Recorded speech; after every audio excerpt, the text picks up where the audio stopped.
What's up, everybody? How's everybody doing? It's me, David. Let's see. Let's stop sharing for a second. Just go straight to me. How's everybody doing today? Welcome. It is Monday night. I think what's the day? February 3rd. Tonight's webinar, we're going to be discussing kind of like what you do negotiating, talking to people pre-contract, getting the property, under contract. Before you get the property under contract, kind of how to talk to, if you're talking to a motivated seller, just kind of some different tools that you can use. We'll also have some some tools that I uploaded today to the omegacollective.com. So I'll show you guys those a little bit later. But yeah, so we're gonna We're gonna go ahead and get started straight to it. I know a lot of people have things going on, they're working on different things. So with that being said, I'm gonna get straight to it. So one of the big things that a lot of people that they learn a lot of information. I've helped a ton of people get to the point to where they start reaching out to individuals that are facing, they're motivated, whatever it is, foreclosure, taxes, someone died, divorce, they just want to sell the property, bad tenants. There's always a way of motivation. The big thing I want to talk about is, like, are they truly motivated and building a rapport with the people? So I've gotten a lot of deals done just because I have a better rapport than some people. And it is super important that when you talk to these people, you remember that they're human and then treat them like humans. A lot of times everyone wants to treat it like it's a sell, which you're selling yourself. But I think it's important that you utilize, compassion, understand where they're coming from, what the situation is, and kind of build off there. So let's see. I'm gonna share my screen. Let's add that to the stage. Awesome. So we're going to discuss today. I gave the subject line pre-contract script starting the conversation. Okay. And what I really mean by that is what I want to cover is, the first thing you want to do when you start talking to these different individuals and start working with people is building rapport quickly. And what I mean by that is making them comfortable, make them feel comfortable talking to you, so you have the ability to make a deal happen.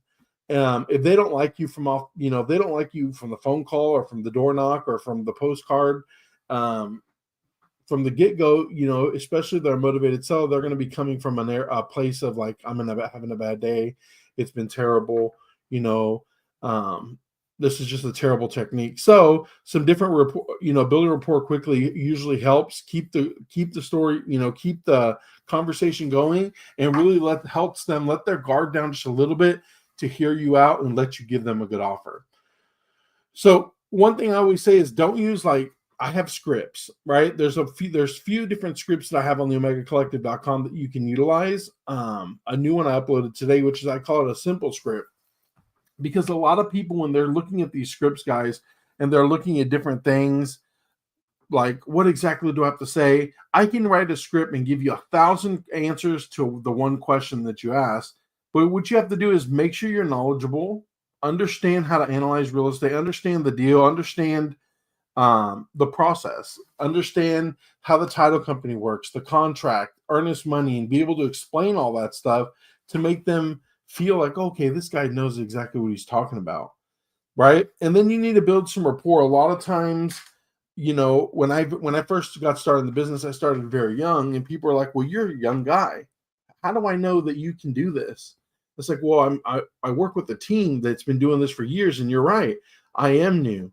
I was blessed to get started in this business, and I've learned, and I have a really good team behind me. And if you're part of the Omega Collective, that's 100% true. If you need help, you can reach out.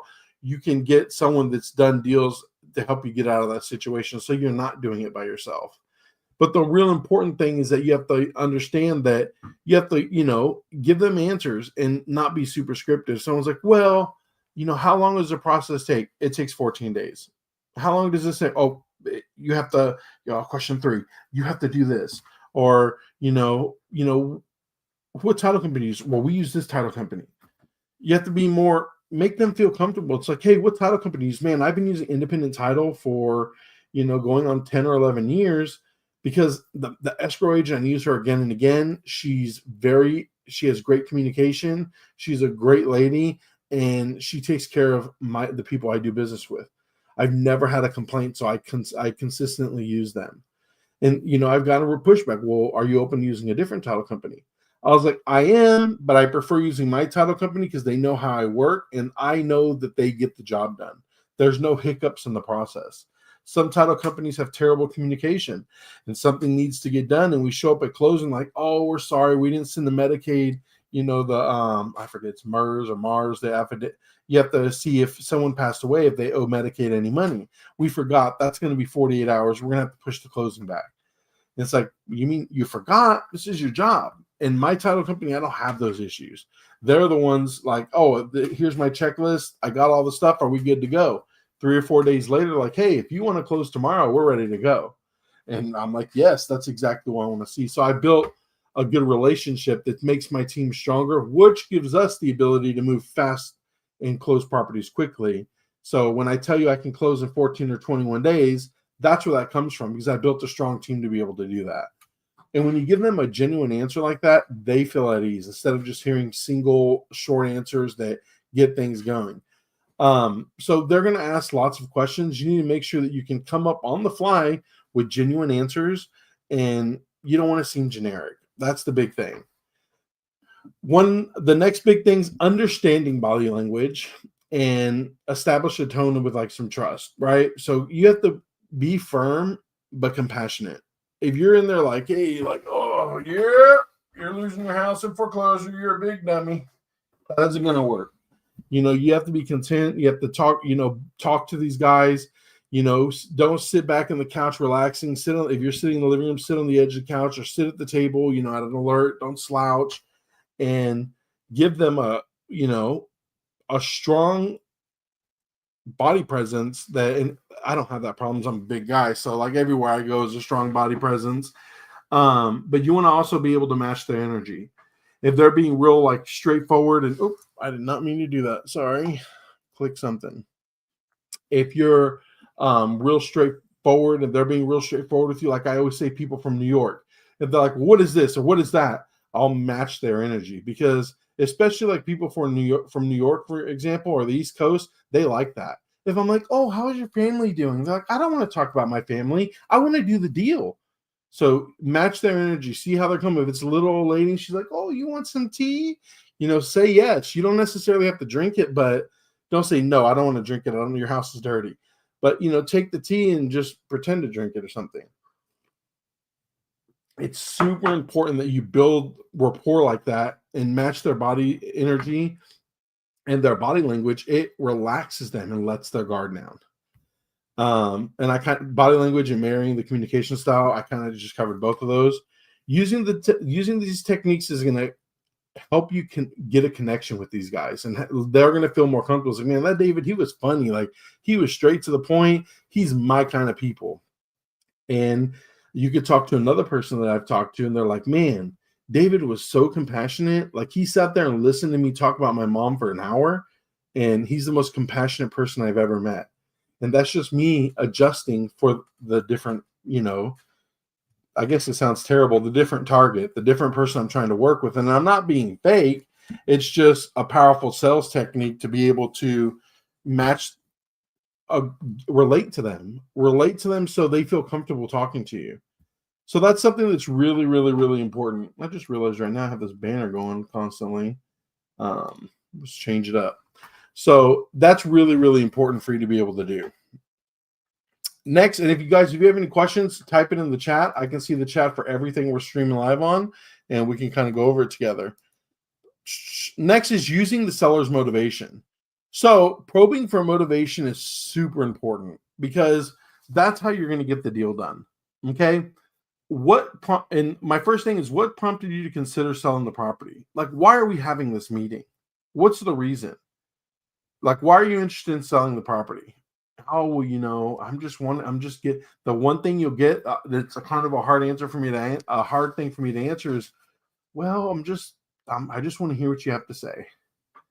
It's like, awesome. I was like, but there, what's the specific reason? Well, I had to pay my mom's bill, and they'll start letting it in. Like, what's the real reason? Like, why are we holding this property?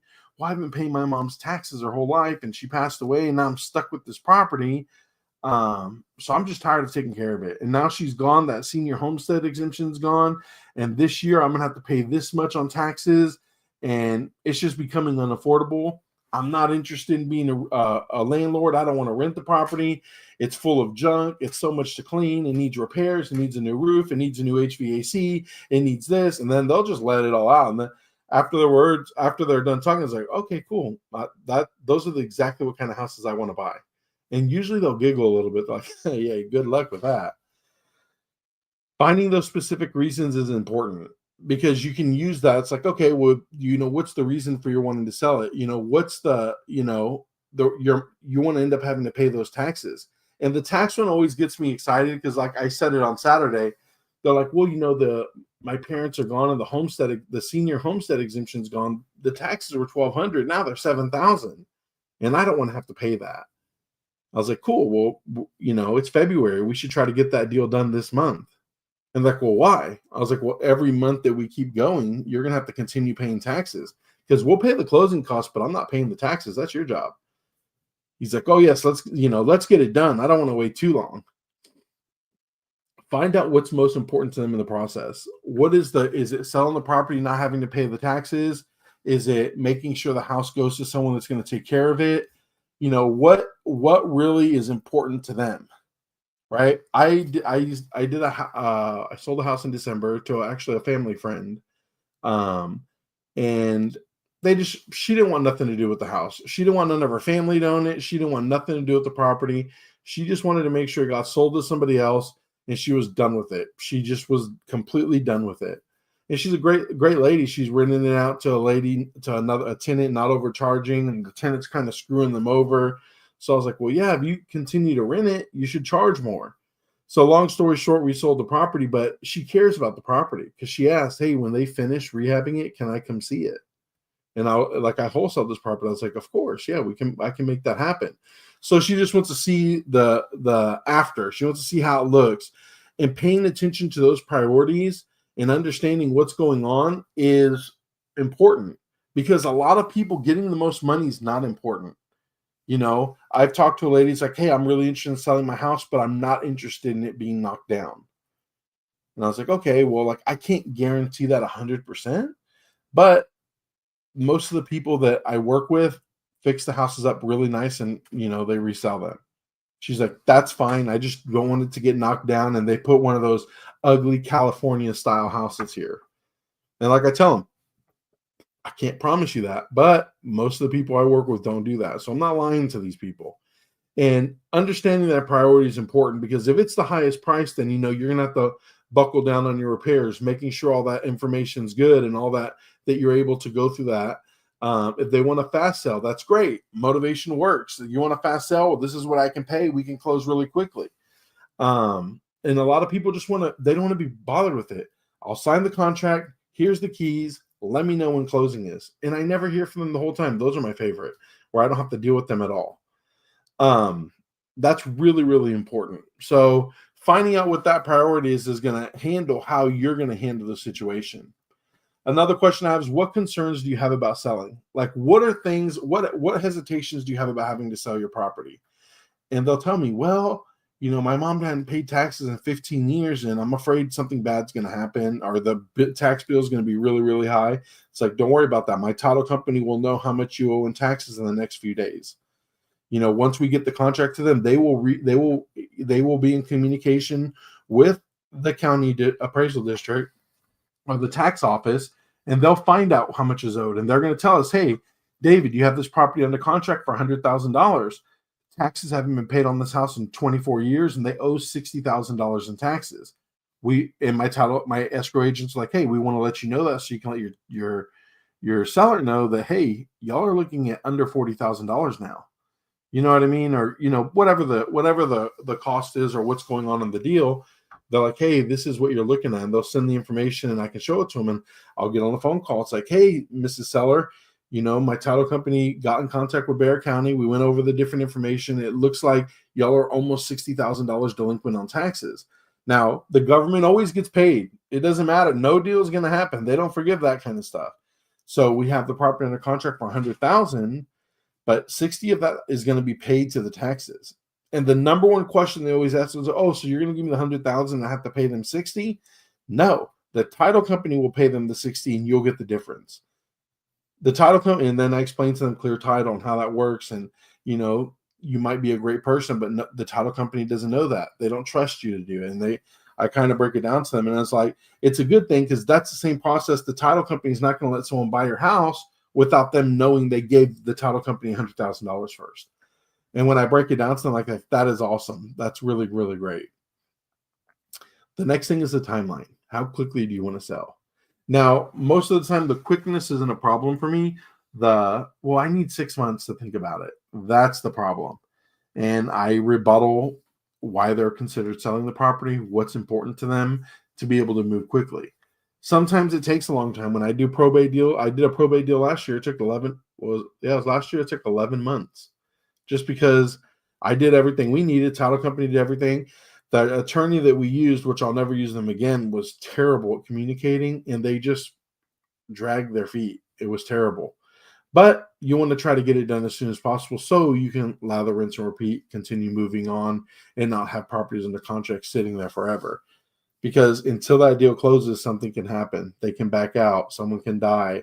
Lots of situations can happen that can hurt the sellability of that property. And you don't want to get stuck in that situation to have to fight it. The big thing I tell everybody is when you actually start doing this, you have to show them the value you bring, right? Framing the value you bring. When I talk to a homeowner, it's like, look, I'm not a realtor. And all the realtors that are watching are like, oh, screw that guy. He's one of those investors. I hate him. I don't hate y'all, so y'all shouldn't hate me. You have to help the seller understand, what value you bring, right? And I've told countless people, like, especially we're dealing in probate situations or multiples, like I get the stuff done. I'm making sure everyone's signing. I'm making sure the title company has everything they need. I'm making sure that, access to the property is being granted, to make sure we can get repairs done.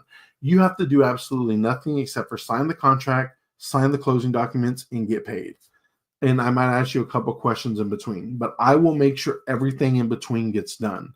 And that's how you bring the value. A lot of times, and I tell individuals all the time, like, oh, well, my realtor says she'll do that as well. I was like, yeah, a lot of realtors say they'll do it, but have no idea how to do it. And they're asking 15 different people. Not saying realtors are dumb, because I know a lot of highly educated realtors, but they know how to do contracts. They know their fiduciary responsibility.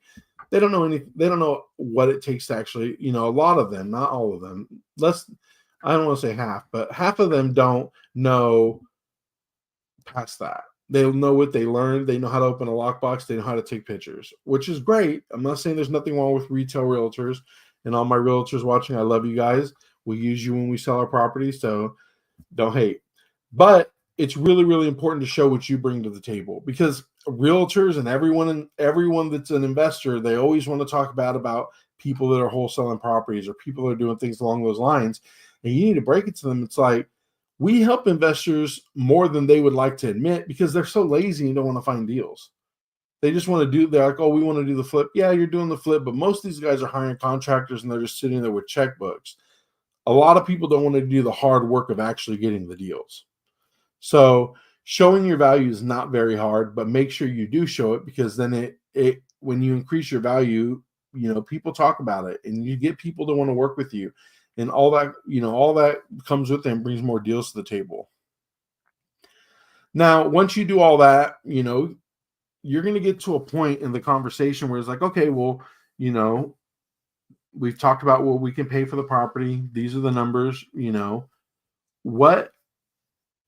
let's get the property into contract. The first thing you're going to see, the first pushback, I don't even know if I put it in here. I don't remember. I made this a while back. Well, I'm not sure I want to sign the contract today. And I asked them why. Like, well, I want to discuss it with, and I was like, okay, cool. Let's discuss it. Let's talk to them. What's the reason why you want to discuss it? Well, I think the offer's too low. You know what I mean? I think that you're lowballing me. I saw on Zillow, they're going to say this every time. I saw on Zillow that the property sold for this amount. and my property is the same size. It's 2 streets over, and I think that we can do that. And I'll say, you're absolutely right. And I'll reach on the floor because I don't ever put my stuff on there. I don't have my binder here. It's in my truck. I'll use my Bible as an example. I'll pull out my binder. I'll open it up, and I'll say, oh, look, we're in the book of Jeremiah. I was like, you see these comps right here? And that's like, this property, the one you're talking about, is it the one on Apple Street? And they're like, yeah. I was like, great. And I don't take my laptop usually, but I'll break out my phone. I'll look up the address, and we'll look at the pictures. And I was like, this property sold for $299,000 because it has new flooring, a new HVAC, a new roof. It's been landscaped. It's been repainted. It has a new kitchen, new cabinets, new countertops, new. And I was like, I could get that much for your house once I put this amount of money into it. And they'll sit there quietly, and they're like, well, how much does that cost? $20,000. So they're like, just say I offer $100,000. Like, so yeah, I'll lower the price $20,000. So instead of $299, we'll do $270. How does that sound? So it doesn't work that way. You have to look at the closing costs. You have to look at the closing costs I'm paying to buy the property. Look at the closing costs I'm paying to sell the property, all the repairs, the time of holding the deal, and all that stuff costs money. So yes, you could do all this, but you're probably going to need about whatever the number is, $60,000 to rehab the house. And then I break the deal down for them, and I'll do it on my calculator right in front of them. I'll whip out my phone, and this is where you need to know that you can whip out a calculator and do easy math. It's like, look, your property is $299,000. What would you do? $299,999, right? What it's going to cost for my holding costs to borrow the money, and then minus the repairs, minus the repairs. So I just did $200,000, but my offer is $137,999, and I offered you guys $138. So I offered you actually more than I should pay. But when I break all that stuff down, if I pay anything more than that, that comes out of my profit margin. And they're like, oh, well, you maybe you're going to make less profit. It's like, yeah, you're right. But for the amount of work this house needs, I don't necessarily want to do it if I make less than that. That's already bare minimum for me. And you break it down. It's like, I have investors to pay. I have, there's lots of overhead into this business, and just kind of break it down to them. And they're like, well, I don't know. And it's like, look, this works all the time. I always entertain everyone's offer, but it has to be fair to you, and it has to be fair to me. I'm giving you what I think is the as-is value of your property based on these numbers. And they was okay, cool. It's like, well, I need to really think it over. And I was like, that's great. I was like, how, take your time and consider what you need to do, but what do you need clarity on? Remember, every day that you wait or every month that goes by, you're going to lose money because you have to pay the taxes on the property. I'm not paying that. We're just covering the closing costs. And then the next one, how do I know you're legit? And I was like, I'll show you properties that I bought and closed on. I'll show you statements. I'll get you on the phone with some people. Well, how do I know your references aren't lying? I was like, you don't, but I can give you this information. And it's like, and I break it down. It's like, look, I can show you my track record. I can explain my process to you in details. I can show you where I learned how to do this business. But at that point, you need to become one of my students because I'm teaching you how to get everything done. My goal is to earn your trust, get this property under contract, get your property sold, put money in your pocket, remove the burden from your life, and you can move forward. You're not stuck with this anchor holding you back. And usually we'll talk and they'll ask some other questions. And, I like when there's multiple people there because either it's really, really good or it's really, really bad. They'll push back. It's like, well, you can't do this. Oh, well, that's not enough, Mom. Or, Mom, that's great. You're right. You're always complaining about the problems and you're always wanting to do this or do that. So you'll see the different people and pull that in there to utilize them to actually make sure that they take action to get things done. When you talk the numbers, gauge their pricing expectations. This is a real big important one. And I think when I minimize the screen, because this one was before that slide, I think I mixed them up on accident. When you're doing pricing, like guys, I'm going to tell you, everyone that's on this webinar, everyone that watches this in the future, everyone that's here or listens to this now, when you talk to these individuals, always ask them what they want for the property first. Never give a price first ever on anything. When you go buy something at Craigslist, say how much you want for it. When you buy something, I've tried it at like retail stores. It doesn't work as well, but you're buying a car. Well, how much y'all need on this car? Once you give the initial price, and it's like, well, I'm gonna, whenever they give me an initial price, if it's crazy or much, it's like, well, I'm gonna make an offer, but the offer is gonna be fair to you and fair to me, right? I'm gonna provide you market data, and we're gonna break down this data in your market. I'm gonna focus on the value of the property, not just the price. And I tell them that all the time. Let's focus on the value of the actual property and not just what you're looking up on Zillow, because I could list this house for $50 million on Zillow. That doesn't mean it's worth $50 million. And really plant the seeds for negotiation, discuss those things so they start getting a little more comfortable with it. And then it's supposed to be this side when you get back to overcoming the objections. One of the other things I like to talk about is dealing with like different scenarios. The motivated sellers, they're going to be really high. A lot of times they're going to be highly emotional. So you need to make sure that you match them correctly and kind of go over that, get over that fairly quickly, that you're on their team and you're helping them. The reluctant sellers, where sometimes they're motivated, but they're like, I can figure out how to get out of this situation. And you need to show them like how it's going to be not having to deal with the property anymore. So adapting your script or adapting how you're talking to these people to build their trust so their concerns feel like they're met. Owner-occupied properties. These are the worst ones because you end up having to show them and the people are living there. So you're going to be dealing with a scenario multiple times over and over and over. Tailoring the conversation to make sure they're comfortable, remembering their pets' names, remembering their kids' names. So when you're having to show the property or you're having to get things done, you can distract them and really get them off the emotional attachment to the property and have them focus on who that's going to benefit. Well, man, you're going to be able to go live in the country now, finally. You're not going to have to deal with this house, and your dog's going to have a nice yard now, and blah, blah, blah. Or your kids, man, you're moving over here. It's a better school district. And focus on the positive things that are going to come from them selling their property. And then the tenant-occupied properties, which is probably one of the hardest, is for the landlord's not a big deal because you just tell them, hey, you're going to have to sell this property. You know what I mean? You're getting ready to get rid of it. Your problems are going to be gone.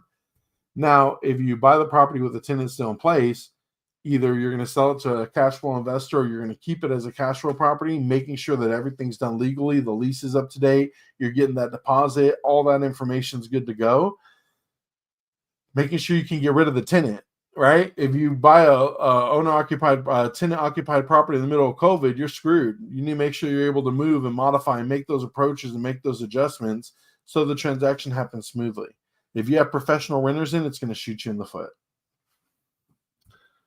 Next is how to end the call. Summarize what you're going on. The ultimate ideal is to get the contract done. If you're meeting them in person or if it's on a call, if you're on a call and they're like, we're going to meet the next day or whatever they agreed to sign the contract. If they agree to sign the contract, I try to have them sign the contract while I'm on the phone. That's like, cool. I just sent you the DocuHub. I use DocHub. It's like DocuSign, but it's connected to Google Drive, so I like it. Check that out. Open that email. You see, you're going to click next, and then you see there's the purchase price, and I'll go through the contract with them as they're signing it. Set up timeframes. Whether if you have the contract or not, set up a time frame. So I'm going to follow up with you tomorrow. If you have it under contract, I'm going to follow up with you as soon as the title company reaches out to us to make sure if you have any questions. And I'm going to suggest that next contact, email them, text them, keep strong communication through the whole process, and they'll never be uncomfortable and you won't lose information. Make sure you have their good contact information and then always express appreciation.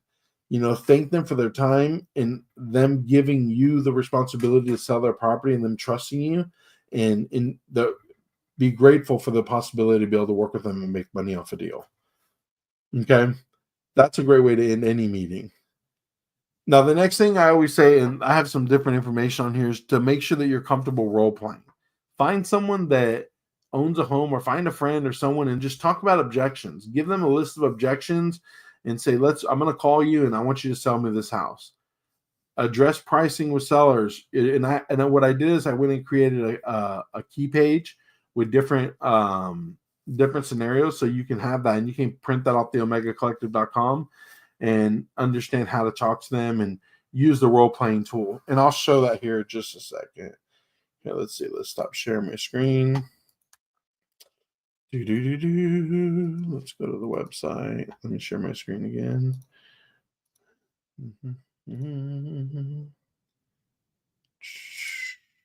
Here we go. Let's go to the website. I go to the library. And you go to the forums. And I have some new scripts in there. So talking to this is the sheet. The talking to motivated seller sheet, which has the different scenarios that you'll have to deal with. Let's see. It has the different scenarios that you're gonna have to deal with, and keys: understanding their motivation, building rapport, being a problem solver, just different things along those lines for you to be able to go over. I have a simple cold calling script that isn't really it's set up just for random cold calling, and then we have the motivated seller script, which is designed for motivated sellers.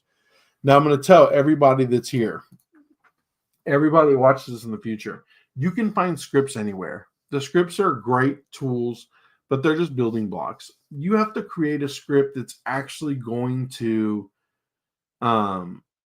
make you sound like a human being. If you read anything word for word, you're like, "Hi, my name's David with M&M Home Buyers. I'm calling to speak to Pam.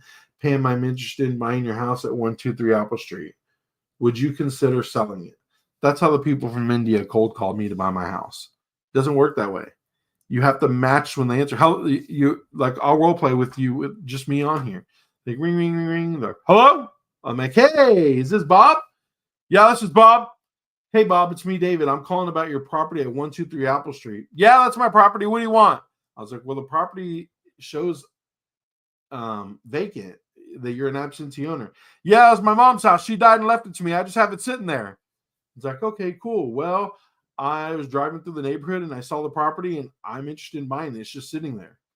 It's like, "Well, I don't know what I'm going to do with it. I just paid taxes on it sitting there." I was like, "Why don't you stop paying the taxes and let me give you a cash offer for it?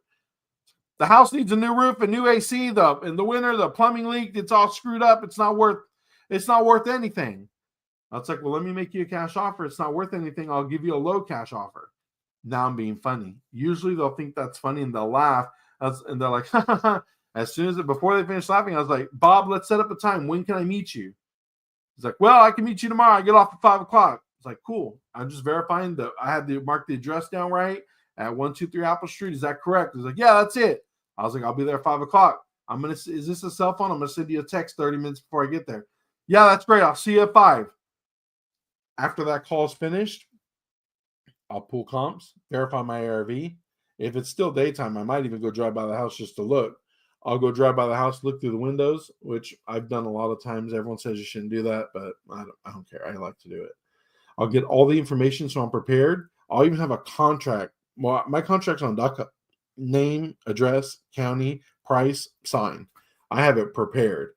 Get all that stuff ready to go and kind of build from there. And once you get to that point and all that stuff is ready to go, you are prepared. You go talk to the guy, start laughing, build a rapport with him. He sounds like a loud or rambunctious person.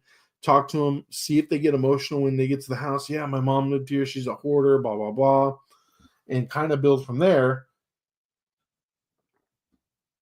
Once you get to that scenario, they'll feel more comfortable and you'll be able to get the property in the contract 100% of the time. And those are how good deals always lock up. A lot of times here recently, there's still a large saturation of other investors trying to lock up properties. You'll see people come across like, "Well, man, these other guys are reaching out to me too, and they promised me this much money." And I'll tell them, I was like, "Man, if they can close at that price, you should do the deal." But I'm going to tell you, most of these people can't close at that price. It's just not going to happen. The numbers do not make sense. And I've had a gentleman in Universal City. He's like, some guy from El Paso was buying his property. Well, I don't know. I ended up talking to him, and he's like, "I'm tired of talking to you MFers from different cities. I just want to sell my damn house. I was like, I'm not from a different city. I'm from this area. He's like, well, prove it. I was like, well, I went to Roosevelt High School. I went on Walsham. When I was a kid, I hung out at Windsor Park Mall. And he's like, oh, man, I miss Windsor Park Mall, blah, blah, blah. I was like, yeah. I was like, the only store I can really remember, and there's that deco store with all that old-fashioned furniture. And he's like, oh, you are from San Antonio. I like that. He's like, what is the mascot at Roosevelt? I was like, it's the Rough Riders. And he's like, yeah. He's like, so we start talking. And we go through the whole process. I was like, well, I'm offering, I forget what the number was. It's like $120,000 for a house. He goes, man, the guy from El Paso is offering me $150,000. And I was like, man, I hate to say it, but the numbers just don't work based on what's needed in your property. If he's telling you those numbers, I don't think that that's going to work. Like, I don't think that the numbers are there for that. And he's like, well, where do you come up with your offer? I was like, well, this is what I think the value is. Based on the repairs of what I'm going to have to do to make it nice, there's a house that sold 3 blocks from you, and this is what the house had inside it. Your house doesn't have that, unfortunately. So I need to make your house look like that, and kind of go through all the different things that we have to get done to the property. And it's like, based on my numbers, this is where I buy it. This is how much it costs me in the money, and we get this number, and I'm going to walk away with probably about this much money if we close on this deal. He's like, well, I think that's fair for the work needed, but I have the property under contract. So I was like, I can try to argue it, but we have to, I have to try to get you out of that contract. Do you have the guy's number, the contact information? I'll go to bat and talk to him. He's like, hey, why haven't y'all closed on this property? He's like, oh, well, we got it for too high. We're trying to get a price reduction. It's like, if I, then you have to negotiate with these guys. Like, if I can get the price down, like I want to buy the property, but I want it to be under contract. I'll do a marketing agreement. I'll pay you $1,000. You still make money on the deal. And we'll go back and forth and we'll negotiate. And if I can make the deal work where it's not going to take me too much time and it still works out for both parties, I'll do it. If not, there are some ways to get, a lot of these guys try to follow these memorandum of contracts without disclosing that that's what they want to do. It's not really legal. You have to have a contract like mine that says you're going to file a memorandum of contract, and they sign it, so they know that that's going to happen. So there's ways to get out of it. On that situation, the scenario ended up working out. We all did really, really well. The guy in El Paso made some money. I made the bulk of the money. And the investor got away with his house being paid off. And all he was doing was trying to sell his assets before he died, so his kids wouldn't be burdened with it. And he was doing fairly bad, so he's probably dead now. But he just wanted to sell his assets. He had sold his cars. He was just trying to sell his properties so his kids would have cash and not be burdened with having to deal with it after he's gone.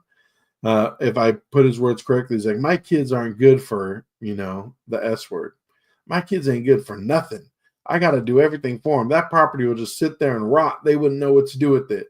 So it's a really good situation that we helped the investor. I don't know. I made money. The old man got his property sold, and the situation ended up working out well. So you can build good relationships and make money that way. And I mean, that's the best way to do it. So that's all I have for today. I think that's going to finish our webinar. If anyone has any questions, type them in the chat now. On any of the platforms I'm streaming on. I didn't stream on every platform today, just YouTube and the Facebook Omega Collective group. The last thing is, guys, I still have a few spots left for the discount code. I think 2 people used it, and I had 3. I allotted 3 of the Big Stack 24 promo codes left after I did Saturday's webinar. So if you're interested in joining the Omega Collective, you can check that out. You can send me a direct message, anything along those lines, reach out. And we have a lot of good things coming up. Our next webinar is coming up in the next couple of days. Let's see, I believe it's February 10th. But I don't want to lie to you, so I'm going to look. Give me just a second. Where are you? Oh, yeah. Our next webinar is going to be February 10th, and we're going to talk about overcoming objections. And we'll probably do postscript deals too. I have another webinar I want to add on. So I'm going to add on something else in there as well. So just so you can see it, the schedule that we have. This is what we have coming up. We have Monday the 10th, Saturday the 15th, and Monday the 17th so far. And on the 15th, I'll announce the next few webinars coming up. So make sure you hop on, guys. I like to stream them. It's best if you actually click the link and stream on if you stream on StreamYard, because you can have better access to be able to chat and talk. And we will be doing an open call. It's not this Saturday. I'm serving at my church. I think it's next Saturday. So it might be Thursday, 13th, 14th, 15th. On the 15th, we have the 10 a.m. webinar, and immediately following that for the Omega Collective members, we're going to have an open webinar, and that's a different link where people can actually join and we can converse and talk. And I'll be posting that in that group. So if anyone has any questions or needs anything, don't hesitate to reach out. Y'all have a blessed evening and keep finding deals. Remember, your number one job as an investor is to find the next deal. Have a wonderful evening, guys. Bye.